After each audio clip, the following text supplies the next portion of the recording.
Angkatan bersenjata Rusia kembali mengarahkan serangan artilerinya ke arah Wuhledar. Rekamannya ramai beredar di media sosial Telegram pada Rabu 2 November 2022. Tampak dalam rekaman 2 sistem peluncuran rudal sudah disiapkan. Setelah segala persiapan dirasa cukup, rentetan artileri kemudian dilepaskan tepat mengenai posisi pasukan Ukraina. Akibatnya, ledakan demi ledakan membuat posisi pasukan Ukraina porak-poranda. Selama invasi berlangsung, Rusia melaporkan 329 pesawat Ukraina, 167 helikopter, dan 2.402 kendaraan udara tak berawak dieliminir oleh pasukan Vladimir Putin. Sementara itu dari kubu Kiev, Kementerian Pertahanan Ukraina melaporkan 650 tentara Rusia dieliminir dalam sehari terakhir.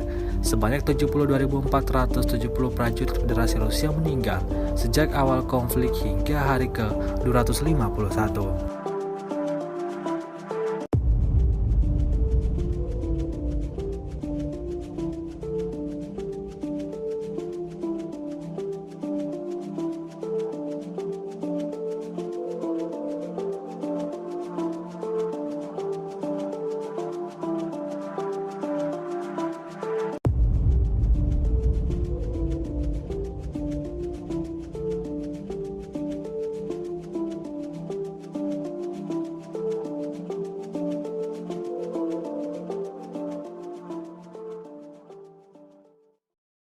Terima kasih sudah nonton. Jangan lupa like, subscribe, dan share ya.